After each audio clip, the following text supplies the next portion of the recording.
I moved in 1997. The yard was nothing special.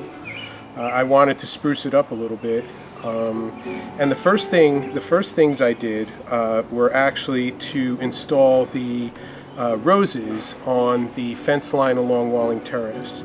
So those roses that you see on the fence line along Walling Terrace are over 20 years old, closer to 24 years old, wow. Probably in between 23 and 24. I lost my first rose bush over the winter this year after over 20 years. She's still planted in there. I'm hoping that maybe it'll grow again someday, but I'll give it a little chance. But the others are climbers and they're there. I had a trellis, and when they were young, when the roses were younger, they just filled the trellis with roses, and as they got older, they just sort of pop out and they look like knockouts with long stems. And I grew a garden, and then I installed a pool, and the vegetable garden went away. Then the pool went away, probably about 15 years ago, and I installed a vegetable garden on the north side of the yard.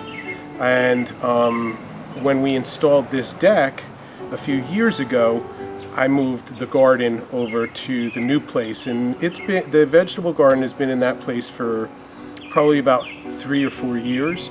The soil is still building, starting to see a lot of worms in there, which is a good thing. Yeah. Yep.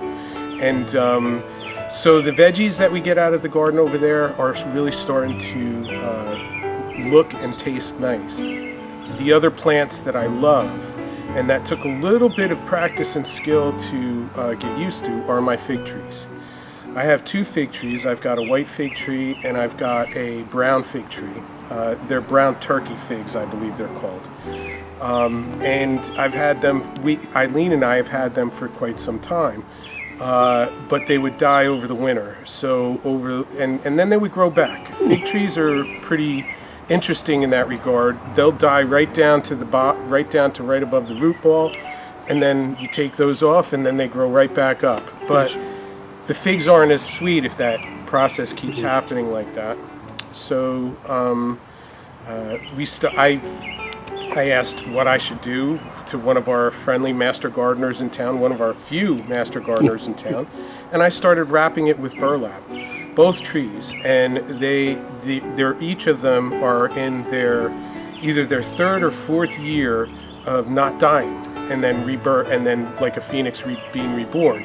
So the figs, after each year, actually get so much better. So we're really looking forward to figs this year if the raccoons don't get them. Burlap only in the winter? Burlap only in the winter. I wrap it probably 2-fold over from the top to the bottom. Anything that is exposed will die in the wind because the fig tree doesn't like the wind.